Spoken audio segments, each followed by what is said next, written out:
Hello guys, welcome to day 22. As యూజువల్గా morning లేచి brush చేసి వడ్లు నేర్పుదామని వెళ్ళామమ్మ. వచ్చేసరికి లేట్ అయిపోయింది. ఇక రిలేటివ్స్ది ఫంక్షన్ ఉంటే మా అక్కతో కలిసి ఫంక్షన్కి వెళ్ళా. ఈ ఇంటికి వచ్చేసరికి ఈవినింగ్ అయిపోయింది మామ. యాజ్ యూజువల్గా నా వర్కౌట్ కంప్లీట్ చేసి నీ వల్లే నేనుంటినే నీ కోసం పిల్లా తొలి వలపే చూపించినావు మరిచావా పిల్లా మనసున మల్లెలు విరిసిన రోజును మరి మరి వీచే క్షణమేదే తనువున చేరిన తమకపు జాడలు నేను విడిపోయే సడియేదే ఓ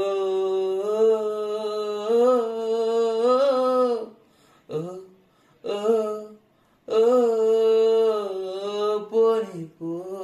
ఇక నైట్ మ్యాచ్ చూడడానికి వెళ్ళామమ్మ. సరే మరి బాయ్, రేపు కలుద్దాం.